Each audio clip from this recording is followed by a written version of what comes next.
Saudações, ouvintes e telespectadores da Rádio Cultura Regional.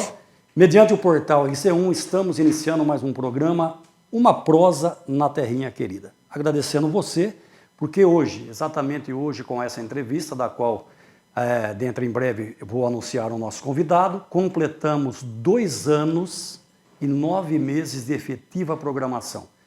Quer dizer, 132 quintas-feiras ininterruptas, levando a você sempre um personagem aqui, ou Dois Corriguenses da Gema, aqui mesmo de Dois Córregos, ou com vínculo muito grande com Dois Córregos. Aqui no caso, eu já posso dizer que o nosso convidado é um Dois Corriguenses da Gema, porque ele chegou aqui com 6 anos de idade, né? E faz 50 anos aí que ele se encontra aqui na cidade. Já é um Dois Corriguense nato. E preciso recorrer ao meu script aqui, porque o menino é fera, hein? Vamos lá. Ele é economista, professor associado MBA Exalc da USP, professor das Faculdades Integradas de Jaú, FATEC Jaú, consultor em Gestão e Finanças, doutor em Engenharia pela Unesp, MBA em Finanças e Controladoria da USP, MBA em Agronegócios pela Exalc USP, MBA em Agroenergia pela Exalc USP, MBA em Varejo pela USP, consultor da Escola APAS, Associação Paulista de Supermercados, e Associação Mineira de Supermercados, a AMES, e instrutor do Sebrae. Cansei, hein? O homem é fera mesmo. Então, seja bem-vindo, receba o carinho de todo o nosso público, Paulo Afonso. Tudo bem, garoto? Tudo, e você? Tudo bem, graças a Deus, né? Na verdade é o seguinte, né? Do jeito que o mundo está hoje, a gente não pode parar de estudar. Perfeito. Né? No caso da APAS aí, né? Eu rodo, né, todo o estado de São Paulo, eu vou em várias regionais, né? A gente fala com supermercadistas, empresários do setor supermercadista.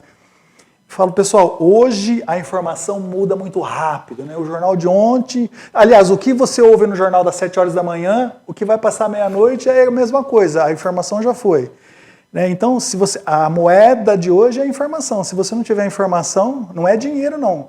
A informação é que faz o dinheiro, né? Então, você tem que estudar, não tem outro caminho, né? Não é jogando no tigrinho que você vai...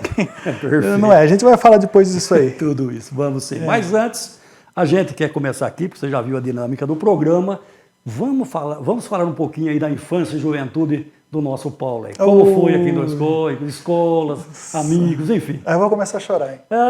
Mas é aí. Eu sempre, com a Adriana, minha namorada, né? A gente fala assim, a gente tem muita saudade da década de 80. Nossa!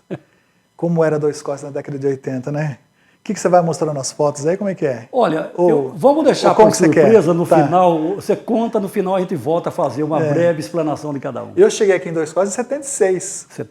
1976. Eu entrei no 2º ano, no Francisco Simões. A professora era a dona Aureci.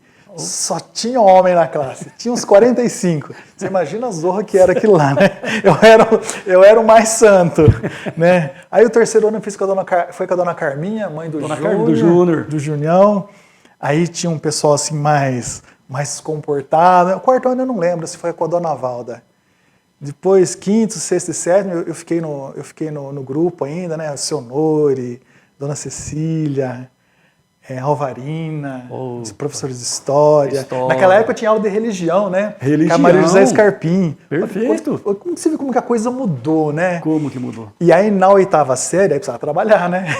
Aí eu fui pro Zé Alves Mira, né?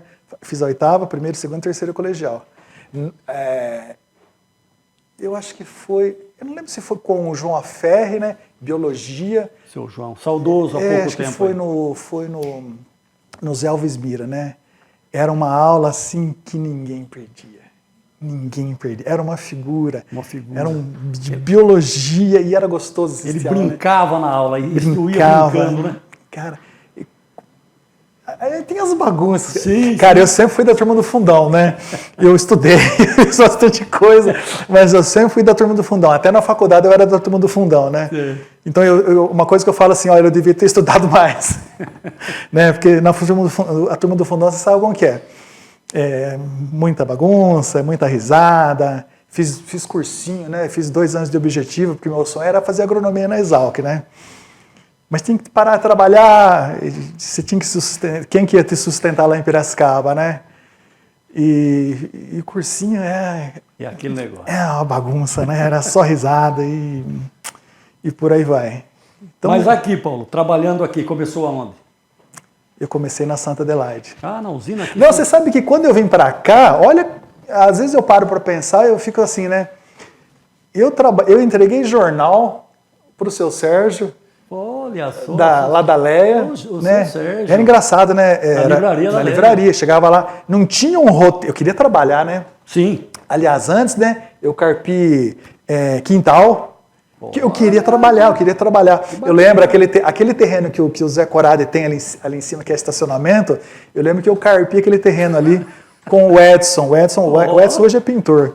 Um dia de frio pra caramba, a gente fez um buraco na terra, fez uma fogueira ali pra esquentar a mão. Era moleque, né? Queria trabalhar, queria ganhar um dinheiro. Aí fui entregar jornal pro seu Sérgio. E não tinha uma lista, né? A primeira você tinha que guardar tudo na cabeça. Tudo ali. Tudo na cabeça. Saí com o pacotão de jornal. Eu lembro que uma vez entrei numa casa assim, ali do lado da Quitanda Tiradentes.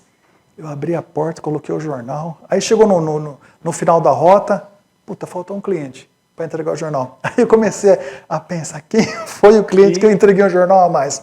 E foi nessa casa. Eu abri a porta devagarzinho, peguei o jornal de volta. Você acha, hoje se acontece um negócio desse hoje? Meu Deus, né? Mas também, naquela tenridade ali, ninguém está fazendo isso hoje. Não, pena, né? Era outra Dois Córregos, né? Outra Dois Córregos. E aí eu entrei na Mirim.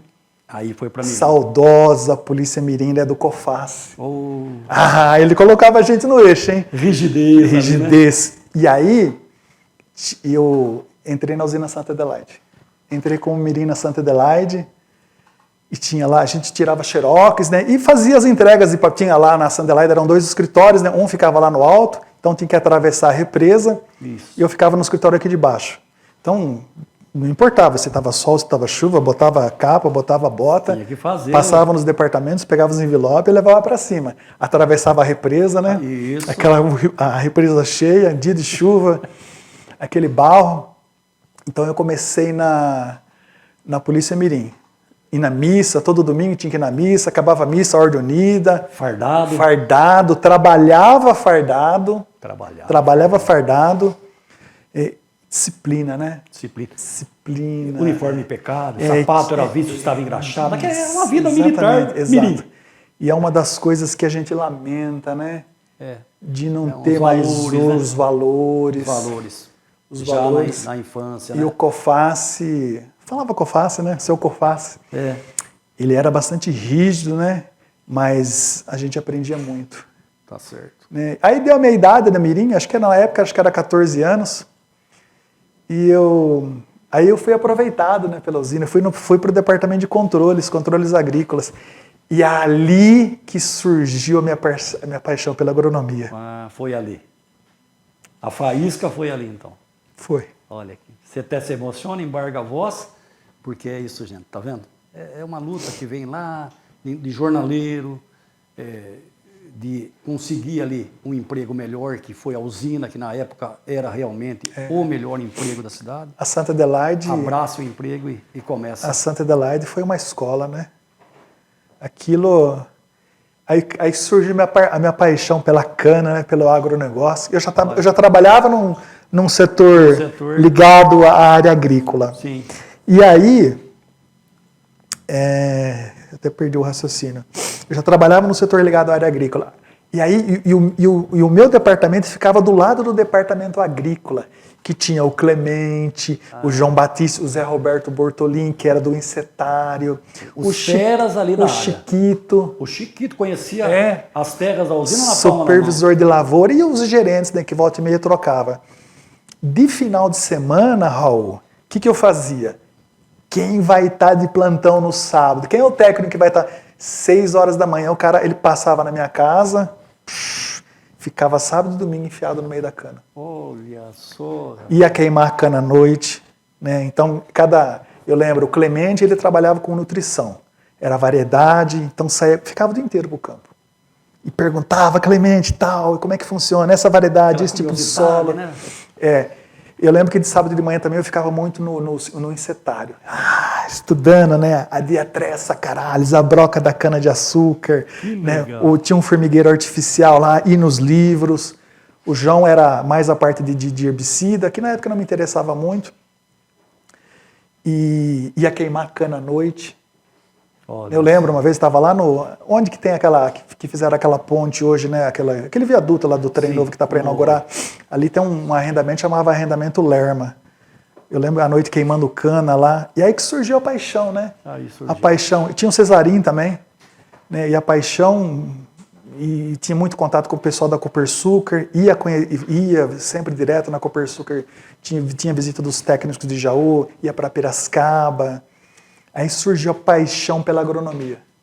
E tem até hoje, tá? Eu tenho até hoje. Volta e meia eu comento com ela. Cara, eu ainda vou estudar agronomia. Olha que bacana, né? Com 50 e poucos anos, eu tenho algumas formações que eu quero fazer ainda, e uma delas é agronomia. Mas, embora a economia tenha seus laços grandes com a agronomia também, né? Tem suas ramificações também, né? É o agronegócio. O agronegócio, perfeito. É o que sustenta a balança comercial, né? O que sustenta a economia brasileira é o agronegócio. Perfeito. Que é tão criticado, né? Sim. Se fala muito, mas a gente só planta soja, milho, cana-de-açúcar. Tá, a gente pode produzir chip também, produzir automóvel. A gente tem aptidão para isso? Se tiver, beleza. Se abrir a visão, investe muito mais nisso, né? Se tiver, maravilha. Né? No que nós somos bons, o que o Brasil é bom? O Brasil é bom para produzir alimentos. Olha. Nisso nós somos excelência no mundo. Você sabe que o Brasil tem muita coisa ruim, mas tem áreas que são de excelência. E uma delas é o agronegócio. É a cana, é o milho, a soja, o gado. O Brasil, de certa forma, alimenta boa parte do mundo. Olha só. Você vê 30% das nossas exportações vai para a China. Alimentar lá 1,5 bilhão de chineses. E o mercado indiano, que tem mais 1,5 bilhão de indianos, nem se abriu ainda. Então, o Brasil é a terra da oportunidade. O problema é que a gente foca muito no problema, né? E quando a gente foca no problema, o problema fica grande. Né? Ó vida, ó céus. E tem muita gente ganhando dinheiro e tem muita gente chorando. E que lado que você quer ficar, né? Então, mas nós vamos chegar aí. Raul, e eu lembro o dia que eu saí da usina. Cara, eu estava lá no escritório de cima. Nossa. Lembro até hoje. Eu olhei assim, né? A moenda, né? A moenda. Falei, nossa, saudosa moenda. Isso aqui foi uma escola. Que coisa, não? E foi. Porque naquela época eu estudava muito, né? Eu lia muito livro. Então eu conversava de igual para igual com qualquer agrônomo. Né? Então... Olha só, na prática, ali na vivência, né? Por isso, né, a questão de estar na Exalc, de ter feito o MBA em agronegócio, agroenergia. O agro sempre foi uma paixão, né? Do bom caipira, né? Sempre foi. E aí eu saí da usina, eu trabalhei um tempo numa casa de material de construção. Aí eu falei, não, agora eu quero ganhar dinheiro. Agora eu quero vender. Quero vender alimento, quero vender medicamento, pensando, né, que fosse fácil passar a mão numa pasta. Aí fui para o Grupo Martins. O Grupo Martins é o maior atacado que tem na América do Sul, né, talvez em todo o hemisfério sul, né? O Martins, ele é tão importante, do Grupo Martins de Uberlândia, ele é tão importante que ele qualquer ponto de qualquer lugar do Brasil, o Martins chega. Qualquer ponto. Lá no norte, ele é considerado uma empresa de utilidade pública. Ele chega em qualquer ponto. Ou de barco, ou de avião, ou de caminhão. Que coisa. E a gente não tinha preço em nada. E eu fiquei 14 anos no Grupo Martins. 14 anos? E era um dos melhores. Olha, e nunca gostei de vender. Olha, eu gostava mesmo de entender o cliente, de prestar consultoria para o cliente. Por isso que depois surgiu, né, a questão do consultor. E o Martins foi uma escola de varejo. Olha só. Aí que surgiu, né, a paixão pelo supermercado. Isso. Né? Então eu tenho duas grandes paixões profissionalmente falando, né? Uma é o agro, né? E outra é o supermercado. É o varejo alimentar. Surgiu aí. Inclusive, e de Minas, né? Você faz parte ali da... Exato, eu presto consultoria, né? Consultoria, né? Eu dou treinamento, né? Para empresários do setor varejista, né? Lá de Minas Gerais também. E São Paulo também, né? Tá. O setor supermercado de São Paulo é muito forte, né? Muito forte. Muito forte, muito poderoso. Mas nós vamos, Paulo, nós vamos chegar nessa nessa seara sua profissional aí. Passa-se o tempo, você trabalhando em usina e tal, mas surge o tiro de guerra na sua vida também, né? Nossa, aqui em Dois Córregos, né? pai do céu. TG-0205. E quando eu peço para ele fotos, eu não mencionei tiro de guerra, mas quando uma pessoa me apresenta fotos do tiro de guerra, eu fico feliz por ser um ex-militar, né? Ex-militar não. Isso é verdade. Militar sempre, que eu sou da reserva. É verdade. Mas eu fiquei tão feliz, porque se a pessoa passou fotos do tiro de guerra, aquele momento da vida representou algo para ele. Nossa. E eu gostaria que você falasse dessa época aí. Cara, era 5:30 da manhã, eu olhava para a cara do Alexandre Fuser, eu caía na risada. 5:30 da manhã, era só risada. Naquela época, né, eu queria ser cabo, né? Eu queria ser cabo. Eu dei tanta sorte que eu fui o porta-bandeira, né? Eu carreguei a bandeira do Brasil. Isso para mim, a bandeira era um orgulho. Isso para mim foi uma honra, né? Então, o sargento, como é que é o nome dele mesmo? Ai, me fugiu da cabeça agora o sargento. Falava sargento. O sargento rezador? O rezador. O rezador Desculpa, foi o rezador foi. Não, o rezador era uma mãe, né? Oxa. Mas assim, era um respeito. O sargento rezador. O sargento, hoje já é tenente, né? Isso. Mas o sargento era assim uma pessoa. No tiro de guerra, lá você aprende a ser homem. Lá você tem disciplina. Lá civismo, o amor pela farda, o amor pelo Brasil, o amor pelas pessoas. Disciplina, como você falou. Hierarquia, né? Hierarquia. A gente fazia muita ação social, ia em asilo, trabalhava na Sede Mariana, servindo, né? E todo dia, né? E todo dia. 5:30 da manhã, cabelinho cortado, bota engraxada. A mãe passava a farda, porque estava frio, então a gente colocava aquela farda quente. E os amigos que formam ali são eternos. Tem reunido a turma de vez em quando ou não? Eu não sou muito de participar de reunião. Eu sou meio antissocial com relação... Porque o pessoal só faz zona, né? Mas eu sempre encontro o pessoal aí, o Ronaldo, o Avelino, que fica lá no Minatel. Eu sempre encontro naquela época o Rotter fez, né? O Rotter ele acho que ele ficou um tempo no seminário e ele veio mais velho, então ele era o pai da turma, né? Eu encontrei com ele ontem. Ele era como se fosse o pai. O antigão. O antigão. Né? E foi naquela época que a gente fundou o Grêmio. E as guardas, né? Era uma delícia fazer guarda, né? Acordado a noite inteira, batia papo. E você tocou num assunto importante. É uma pena a gente perder o tiro de guerra aqui, claro, foi uma pena, porque as ações sociais ali promovidas pelo tiro de guerra eram enormes, né? Campanhas de agasalho, doação de sangue, né? Coisas essenciais no mundo. Exato. De hoje, né? E o tiro de guerra, na verdade, ele é uma unidade do exército na sua cidade. Do exército. Perfeito. E eu lembro, então a gente tinha a Ordem Unida ali, que fazia da manhã com os soldados, depois tinha um treinamento só dos monitores, né? E a gente aprendia, né? No caso de uma entre aspas, guerra, não é guerra, né? De uma anomalia aí, quais são os pontos que a gente tem que defender? A subestação de energia, os pontos sensíveis, as entradas da cidade, a caixa d'água. Olha aí.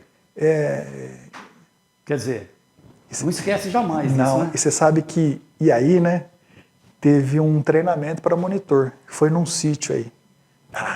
Beleza, né? Sexta, sábado, domingo, né? Lotei a bolsa ali de bolacha, coloquei uma faca.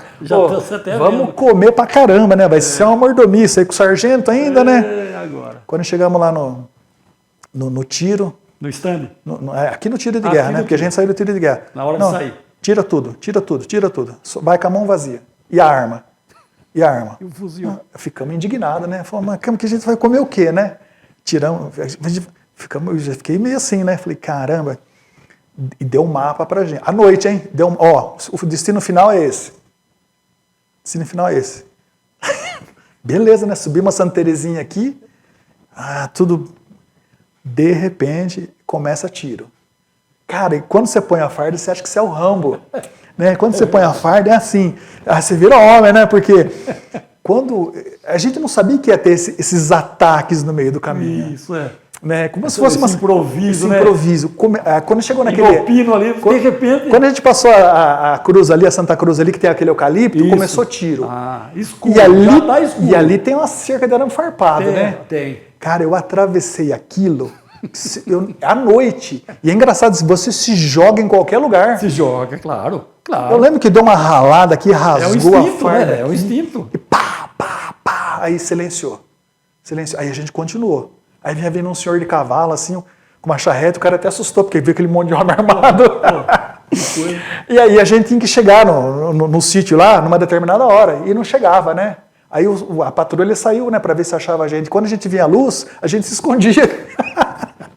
Até que a gente chegou. Chegamos no sítio, agora vamos descansar, né? Que descansar. Aí começou a chover. Propício para essas manobras, né? E a noite inteira era tiro, era bomba. E o sargento levou um tenente junto, e o tenente novo, né? Entra na lagoa, e leva o fuzil e tiro. Quer comer? Vai caçar. Que legal, né? Tivemos que caçar coelho. Você vê, para um jovem, é um espírito que ficou, né?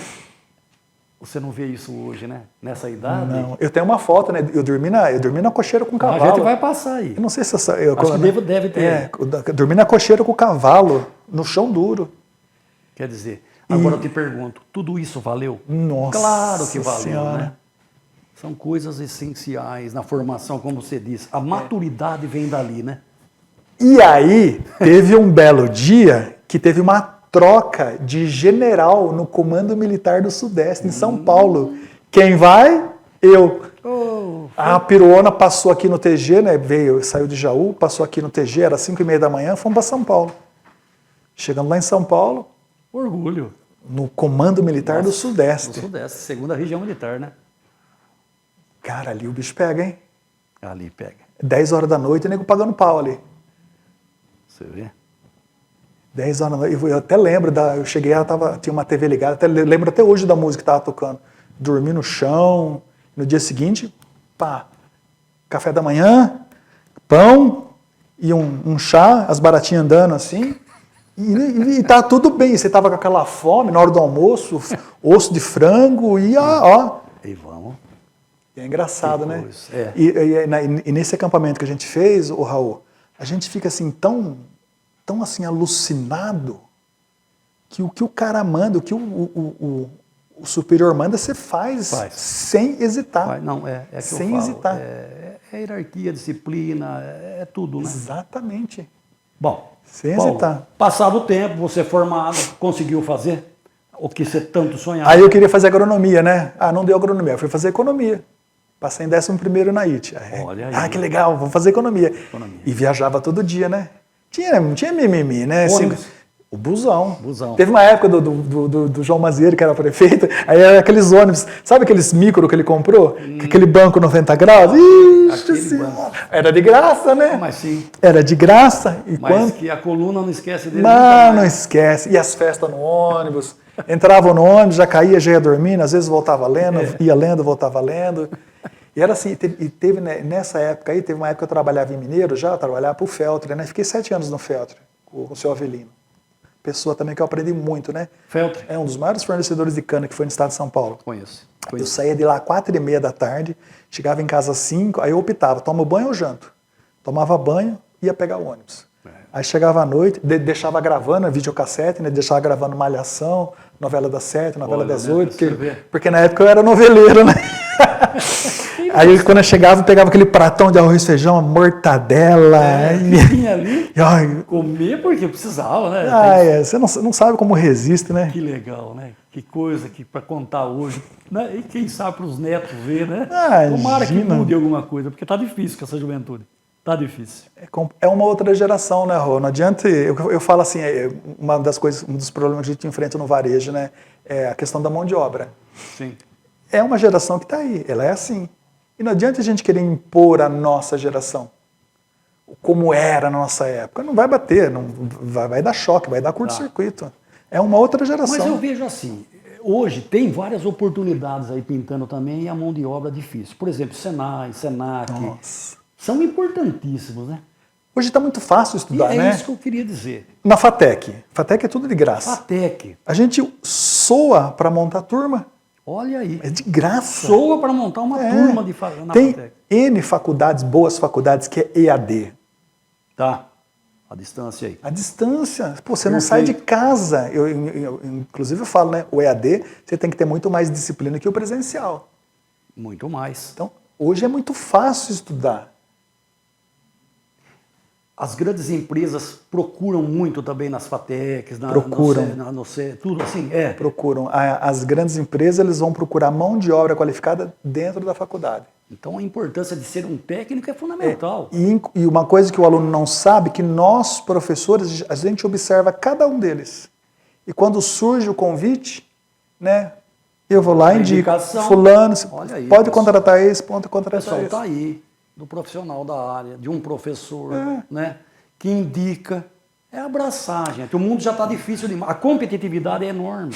Exato. Né? Vamos supor, você pega o caso, aqui tem muita empresa de imóveis aqui, né? E tem uma grande empresa aqui que tem ISO 9000, ISO 14000. Cara, sem qualificação de mão de obra, você não consegue uma ISO. Aí. Não basta o dono ser inteligente. Não. Né? O chão de fábrica tem que querer, tem que entender. Hoje as máquinas são importadas, tem máquinas da Alemanha. Requer um conhecimento. Lá na FATEC mesmo, o semestre passado, né, a gente foi conhecer várias empresas em Jaú. Né? E é tudo digital. Você vai lá, aperta o botão, ela vai lá, ela corta a chapa.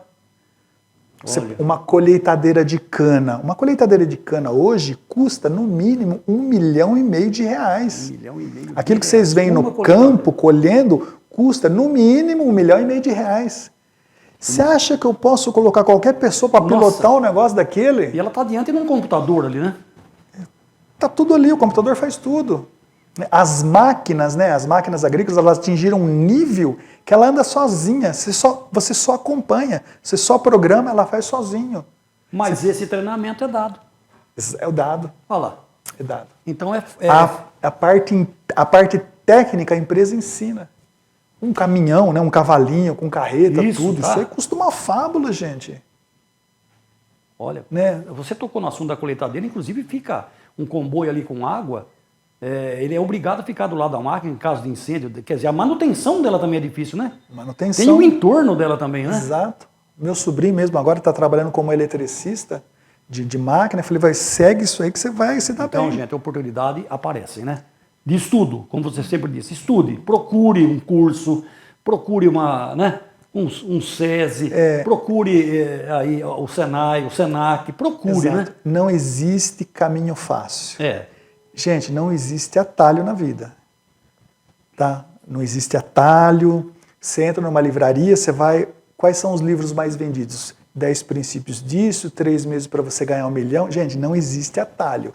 Não é jogar no tigrinho, jogar nas bets. Né? Até isso é um problema hoje, né? Isso já é um vício, como a droga, como o cigarro, como a bebida. Mas não é isso que vai resolver o teu problema. É a receita antiga. É trabalhar e estudar. Trabalhar e estudar. Quer dizer, não vem com autoajuda. Autoajuda é você se ajudar, né? É o autoajuda, é você não é procurar uma coisa que não vem. Ninguém vai te motivar, não. Ninguém vai te motivar. Não tem fórmula. A fórmula é trabalho e estudo, trabalho e estudo, estudo, trabalho. Você tem feito muitas palestras aí pela região, tudo? Palestras eu faço muitas pelo estado de São Paulo, né? Sim. Para todo o sistema de cooperativas, né, principalmente Unimed, cooperativa agrícola, grandes cooperativas, né, bancos também, né, tem várias parcerias com bancos, aí bancos que chamam a gente para fazer palestra, né, Sicoob, Sicredi. Fiquei em São Paulo praticamente uma semana ali dentro de uma empresa dando palestra sobre finanças pessoais e além das viagens, né, pela Associação Paulista de Supermercados, né? E a gente viu, Paulo, pessoal, isso que é o interessante do bom profissional, né? Por excelência. Porque ele disse, é estudar tal, mas não é estagnar também depois que se formou. Você procurou aqui, a gente vê no seu currículo, especializações aqui 1000, assim, a grosso modo dizendo, né? Você sempre procurando algo mais, né? Mas você sabe, o mestrado, Raul, ali... mas você sabe que é o seguinte, quando eu terminei a faculdade, em 98, eu achei, beleza, acabei tudo. E eu fiquei uns 10 anos assim, ó, navegando, sem rumo. Olha. Aí um dia eu sentei com um grupo de amigos, olha lá, né?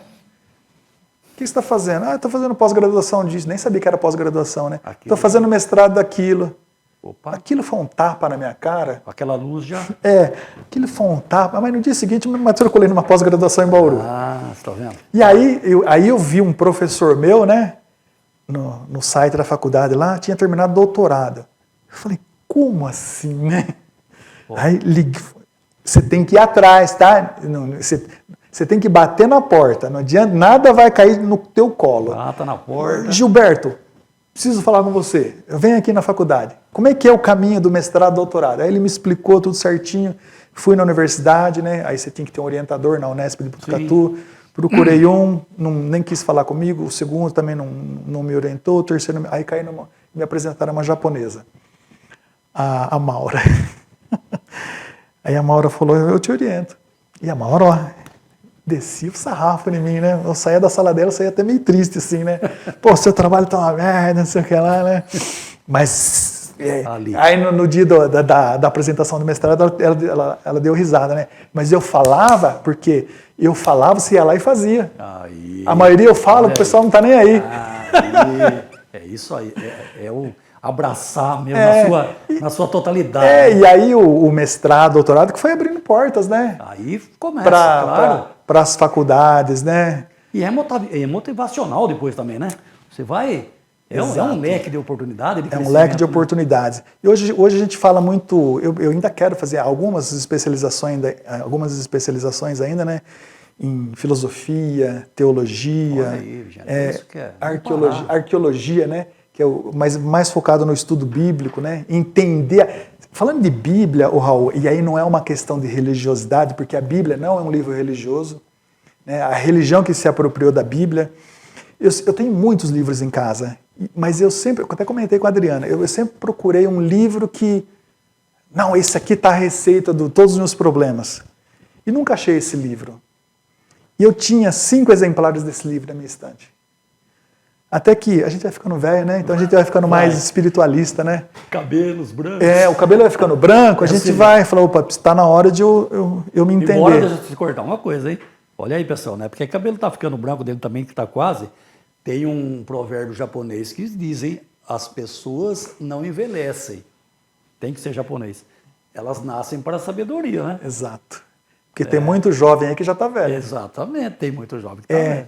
E aí eu procurando um livro, eu achei esse livro há pouco tempo, que é a Bíblia. A Bíblia.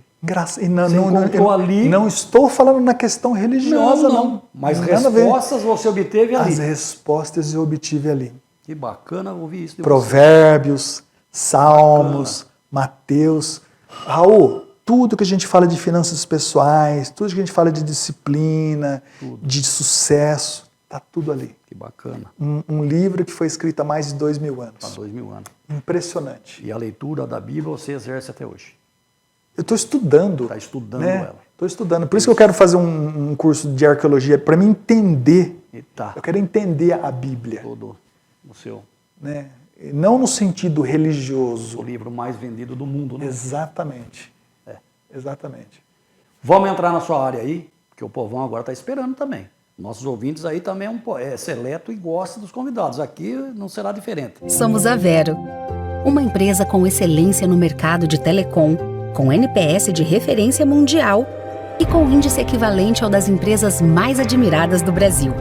Nosso sonho é criar uma nova era na relação com o cliente, sempre inovando com a proximidade de quem se importa e a eficiência de quem quer ser líder.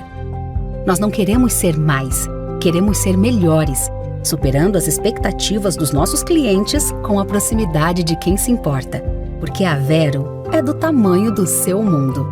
Restaurante Fogão de Lenha, viu? Lá é o Canto da Chuleta, é o canto mais gostoso do Brasil. Vai lá conferir, vai lá passar horas gostosas, descontraídas com a família, com os amigos. Tem a chuleta, lá tem o arroz soltinho, pessoal, a batatinha. Tem os combos agora, viu? Tenho certeza que é lá que você vai encontrar aquela combinação que você mais gosta. Tem lá o combo de filé mignon, de contrafilé, de lombo, tilápia, picanha, filé à parmegiana, tem lá os refrigerantes, o suco natural, o chopp geladinho, as batidinhas, os drinks. Vai lá, pessoal, em Restaurante Fogão de Lenha, o Canto da Chuleta. Economia, né? Por que é chamado, é só área aí, porque o Brasil é chamado o país do futuro, o país das oportunidades?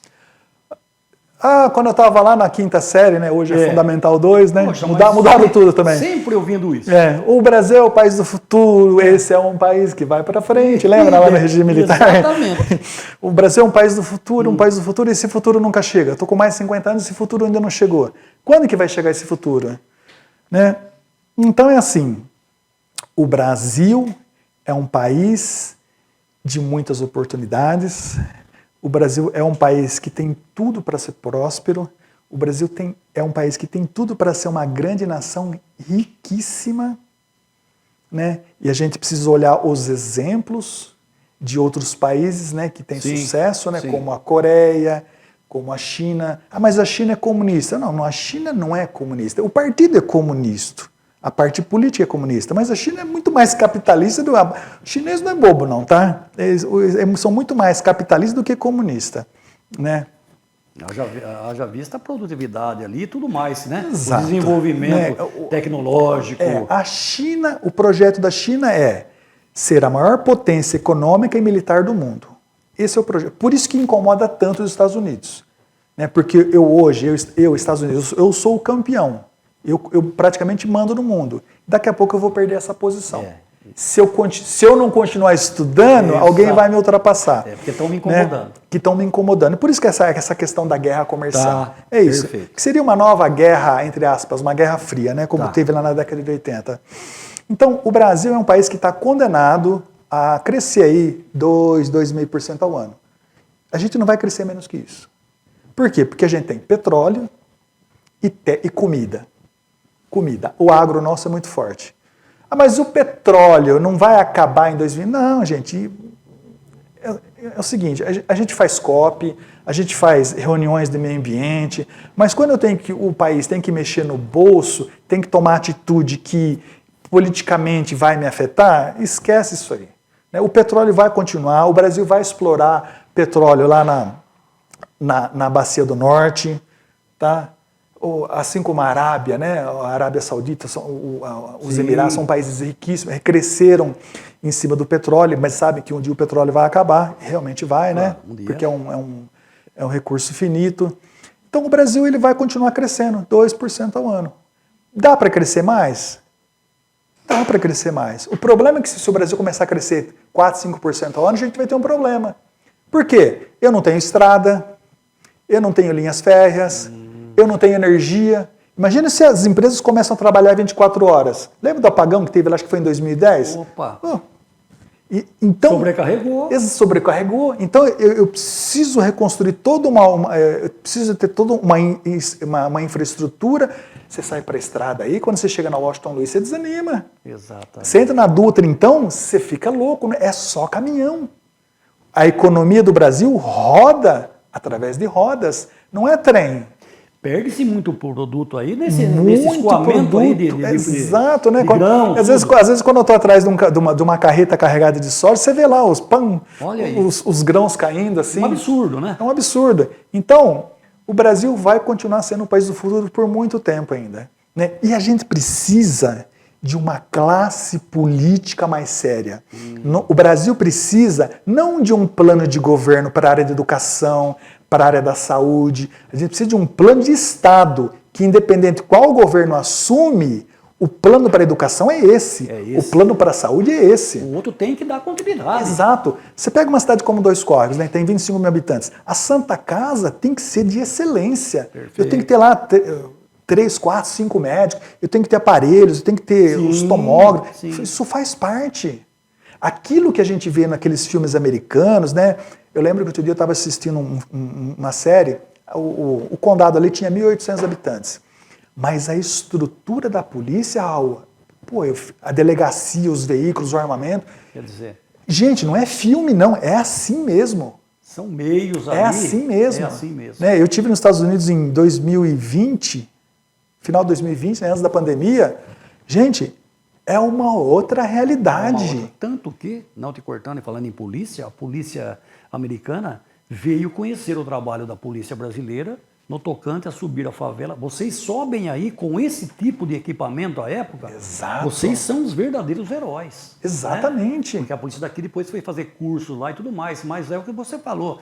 Eles, não é que é uma super polícia, ela é uma grande polícia, mas ela é equipada totalmente para atender todos os seus anseios. Né? Tem respeito. É o melhor colete, é o respeito, é a lei que protege. A lei protege. É a lei que protege. Né? Claro, é tudo isso, né? Claro, o policial é extremamente respeitado. Exatamente. Né? Então... E um detalhe, né? O americano, aquilo que a gente vê nos filmes, uma bandeira em cada residência, isso é real. É real. É um patriotismo, é um patriotismo, né? eu tenho orgulho. Pátria, né? E é isso que falta para nós brasileiros, entendeu? Porque, pessoal, não existe dinheiro público. Tudo que o governo faz é com dinheiro pago pelo contribuinte. Nós, imposto de renda, IPVA, IPTU, os impostos que você paga, por exemplo, na compra de um telefone celular. Está embutido. Está embutido. Não existe dinheiro público, existe dinheiro do contribuinte. Então, sim, eles têm que prestar conta para a gente, sim. E quando a gente elege esse pessoal, eles têm que trabalhar para o povo. E o que a gente vê hoje, trabalham cada um para si. Cada um para si. Você vê nesse seu explanar aí a educação como prioridade? A educação é a prioridade. É a prioridade. Porque é o seguinte, imagina o seguinte, ó, a pessoa que não é esclarecida, o que vier tá bom. Se eu estou falando que não existe dinheiro público, existe dinheiro do contribuinte, porque eu tenho mais um certo esclarecimento.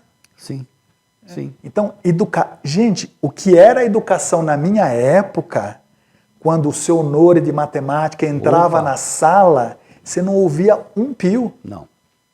Realmente. E quando ele mandava para a lousa, você ia tremendo, mas você ia. Se a professora mandava sair da sala, saía. E não tinha esse negócio de mãe e tirar satisfação com o professor. O professor basilares. O professor da é educação, autoridade, né? Na classe. Autoridade, perfeito. Né? É autoridade na classe. Então, a educação que era, os livros, né? A dona Cecília falava, Domingos Pascoal Segalão, lembra até hoje. Sim. Tinha que comprar o livro, e tinha que estudar, tinha que ler. Éramos 6, senhora, letrinha assim, não tinha...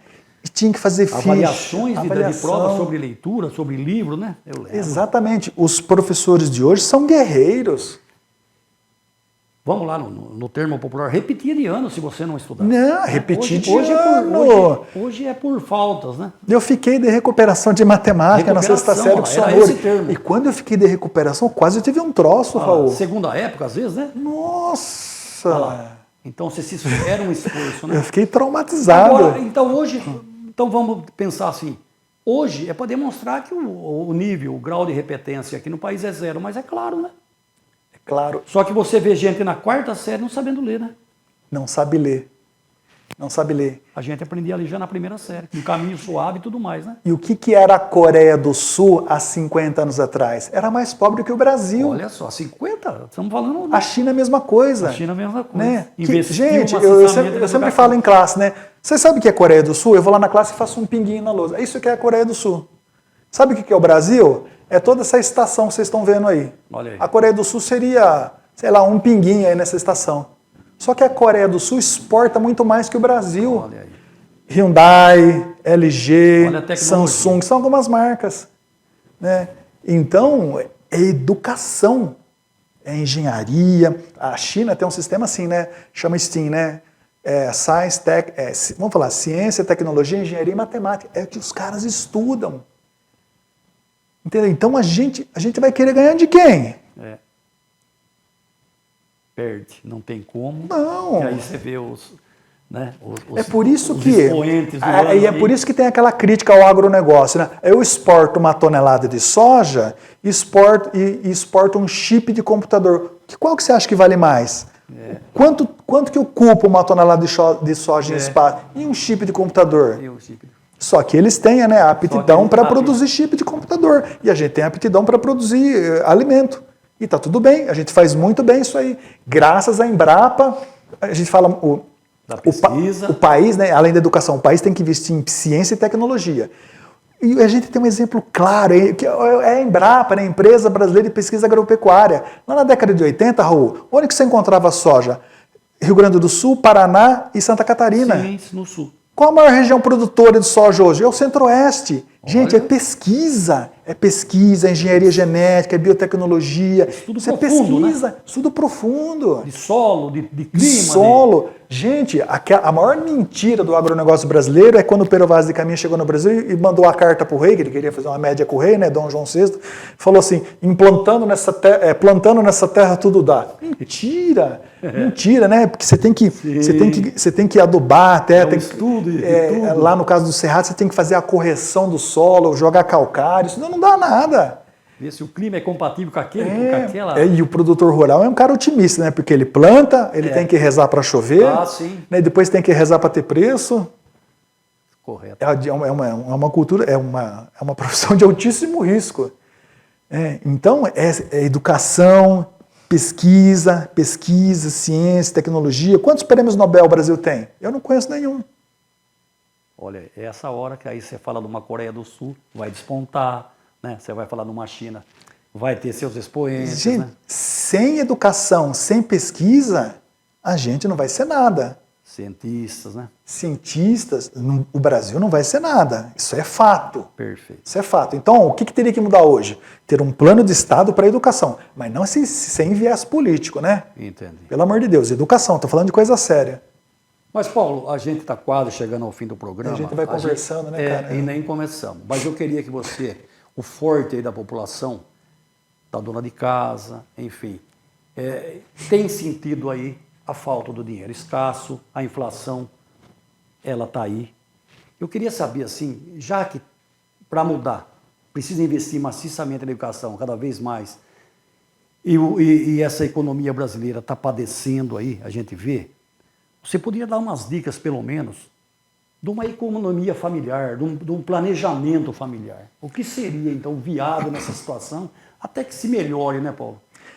Porque assim, né, Raul, quando a gente fala em política econômica, né, que é lá o Ministério da Fazenda que faz isso aí, a gente precisa incentivar a produção. Produção de carro, produção de computador, produção de alimentos. Tá. Né? Porque quando eu incentivo o consumo... Peraí, como é que se incentiva o consumo, Paulo? Assim, ó, antecipando o 13º dos aposentados, né? Criando bolsa disso, bolsa daquilo, bolsa não sei o que lá, jogando... Eu estou dando dinheiro para você comprar. Para você comprar. Então imagina o seguinte, né? Quando eu incentivo o consumo através de subsídios, né? Através de bolsa, eu não sou contra a política pública não é nada disso aí. Tá.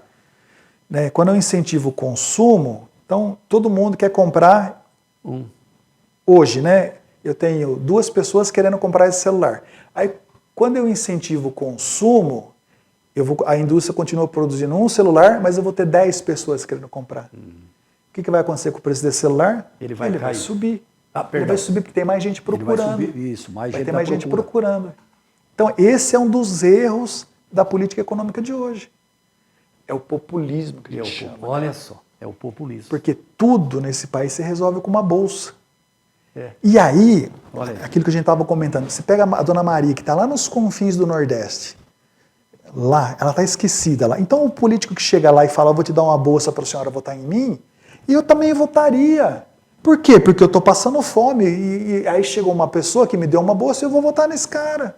A pobrezinha não tem uma educação, assim, em matéria de estudo, ela está ali não passando tem educação, necessidade. ela está passando necessidade, é o que eu chamo de escravidão da pobreza. Escravidão da pobreza. Né? Então, ela vai agarrar, né? Eu falo o seguinte, né? Quando a gente tem muita bolsa, quando a gente resolve os problemas do país com muita bolsa, a gente resolve os problemas do país incentivando produção, incentivando o empresariado, criando linhas de crédito. Perfeito. Agora, quando eu tenho muita... Não é dando peixe, tem que ensinar a pescar. Eu só estou dando peixe hoje. Quer dizer, então estou tranquilo, né? Estou tranquilo. Estou tranquilo, vem. Aí essa dificuldade de mão de obra, eu vou estudar para quê? Exatamente. Né? Então, nessa questão, às vezes eu estou no supermercado e as coisas subiram, né? Qualquer coisinha que você vai comprar é R$100, 100, 200 reais. Eu fico imaginando, peraí, uma pessoa que ganha R$1.500. Mas por que ela ganha R$1.500, Raul? Porque ela tem que, quando ela estuda, né? Quando ela vai lá, faz uma faculdade, ou faz um curso técnico, tem bons cursos técnicos aí, um curso técnico, tá? Que é de graça, não custa nada. A minha mão de obra valoriza mais. Eu tenho mais valor para o mercado. Opa, então eu não aceito mais R$ 1.500. Agora é 3.000. Eu tenho conhecimento, eu tenho capacidade. Tenho conhecimento, eu tenho capacidade. Então, tudo bem. Ganho R$ 1.500. Aí você vai lá, eu ganho R$ 1.500. Vou lá, pago 600 de aluguel. Vai sobrar o quê? Farmácia, supermercado. Somado a isso, esse escândalo do INSS, vem e tira do pobrezinho, né? Ou aquele parco dinheirinho dos aposentados, dos pensionistas, né? É mais um escândalo de corrupção. Que aqueles R$50, 60 dele, é o remédio que lhe falta, né? Exato. Aí o governo vem e fala o seguinte, não, o INSS vai devolver esse dinheiro. Mas espera. Tá, peraí, mas vai devolver como? De onde que vai sair esse dinheiro? Isso. Vai sair dos cofres do INSS? Mas e quem roubou esse dinheiro? Isso, vai. Fica por isso mesmo? Peraí, não vai sair dos cofres do INSS, né? Lembra que eu falei? Não existe dinheiro público, existe dinheiro do contribuinte. Quer dizer, você pagou e vai sair do seu bolso mesmo para pagar aquilo que você pagou. E o pobrezinho do aposentado que não tem esse manejo, né? Essa prática com computador e tudo mais, aí vem lá, não. Você acessa tal, depois você vai na página tal, vem ali. Como é que Cara, para mim, se já tiver que dar 2 cliques, para mim já é complicado. Disso, né? Aí você pega o senhorzinho lá de 70 anos, como é que ele vai? Ele que vai ter que ver o que foi roubado. Ele. Tenha santa paciência, né? A gente precisa de mais seriedade nesse país. Mais seriedade. Né? Teve um ministro da Itália que teve uma época que ele falou: o Brasil precisa ser mais sério. Se o Brasil fosse mais sério, gente, quem tem que mandar na América Latina é o Brasil. Exato. Não é a Argentina. Não é a Argentina. A gente tem que mandar praticamente em todo o hemisfério sul. A gente tem que. A opinião, né, do governo brasileiro, né, um governo sério, eu estou falando, independente de quem está aí, se é de direita ou de esquerda. Eu estou falando de um governo sério. A opinião tem que valer lá na ONU. Tem que valer. Né, o nosso voto tem que ter peso. Isso mesmo. Né, o Trump vem, ele assume, o cara vira o mundo de ponta cabeça. Ele fala assim, ó, bateu na mesa e fala: daqui para frente vai ser assim. Vai ser assim. Perfeito. E vai ser assim, porque nós compramos, nós temos poder de compra. Né? Agora, assim, aí saiu esse consignado, né? Vou resumir rapidinho. O governo veio com um consignado novo, né? Eu fui fazer uma pesquisa, consignado, a taxa é 3%. Aí você pega um consignado, qualquer banco aí, era 1,87. Quer dizer, peraí, o governo vai emprestar o seu fundo de garantia a 3%. A 3%. Então, olha o que banco vai ganhar de dinheiro aí. Mais uma vez. Com o dinheiro seu. Mas eu não sou esclarecido. Eu vou. Né? O que a gente vê hoje nas redes sociais? Né? É o bebê reborn, é não sei o que lá, é o BBB. E a gente não se preocupa com coisas que realmente precisa se preocupar, gente. Você falou muito bem, porque eu vejo o seguinte, é muito meme aqui, eu passo um meme lá, e a gente vai viver nisso e é o que eles querem. Não é uma cobrança firme de uma coisa viável, não. Olha, meme do presidente aqui, meme do deputado X, e isso, o povo nessa ilusão, ele fica acéfalo a tudo isso. Exato. Né? Da real necessidade de quem cobrar, né? Do seu político, e eles deitam e rolam, né? Exato. Você votou no deputado X, você tem que cobrar o cara. Que cobrar. Aliás, tem que ser distrital, temos muito mais para um próximo programa.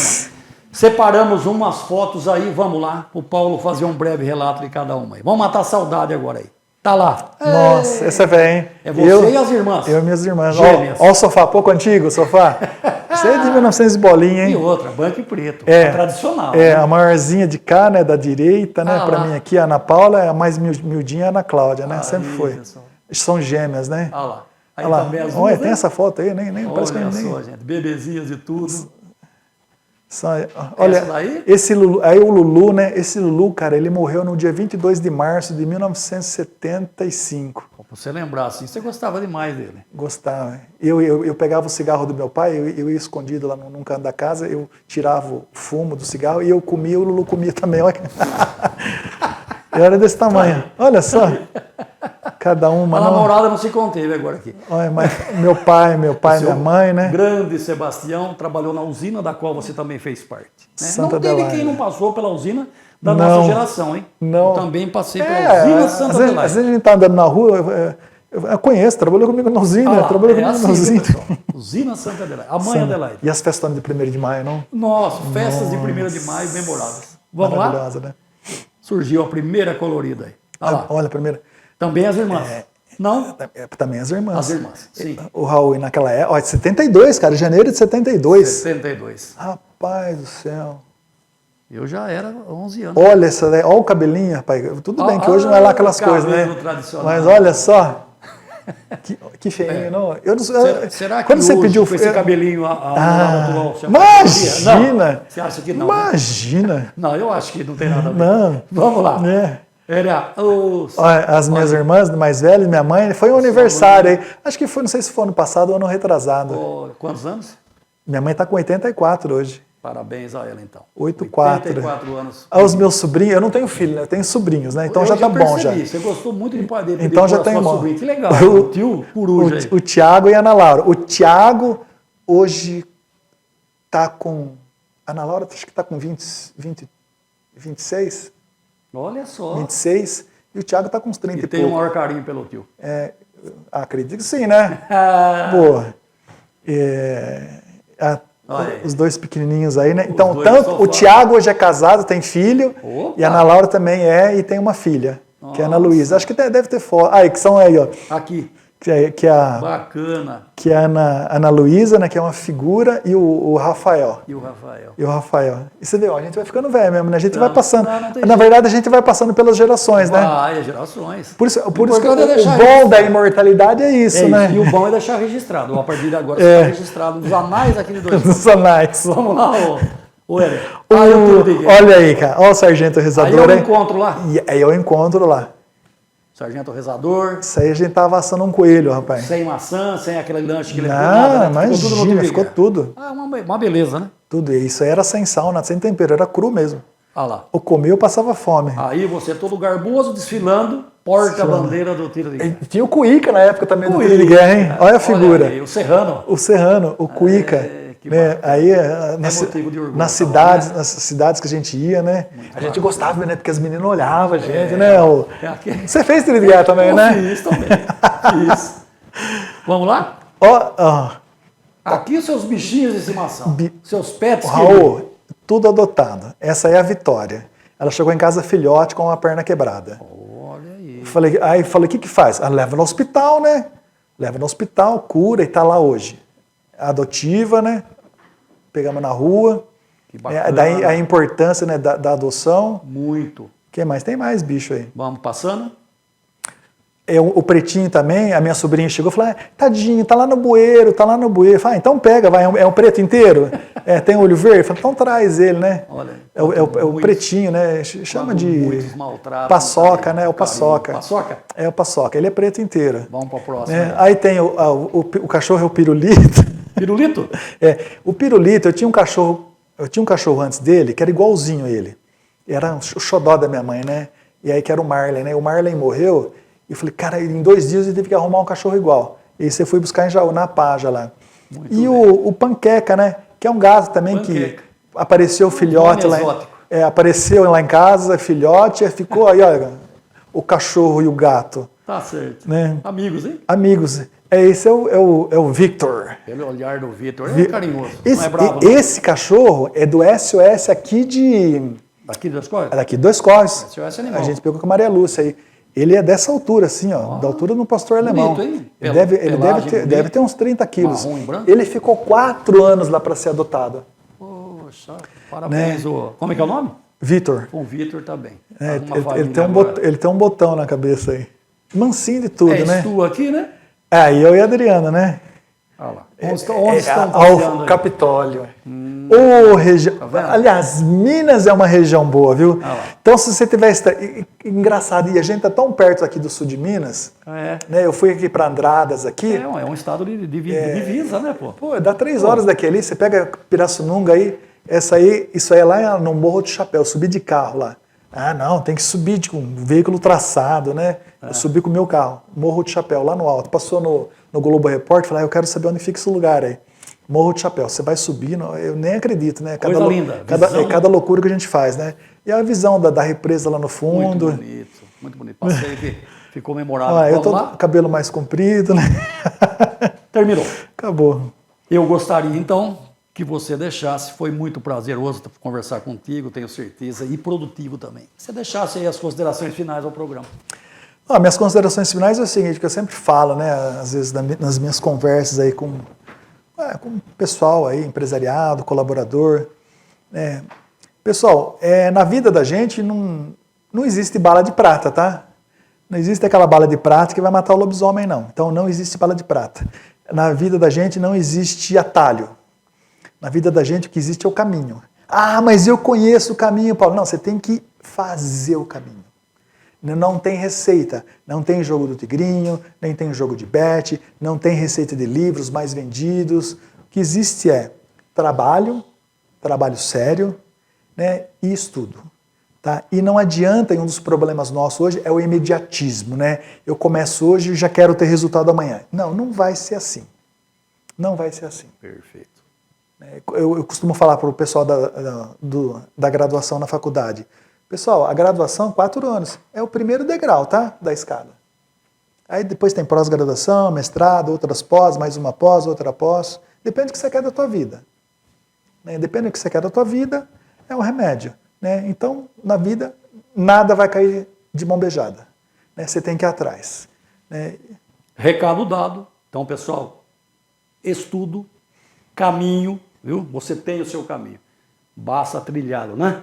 Exatamente. Trilhe seu caminho que você vai vencer. Valeu, campeão! Grande abraço a todo mundo.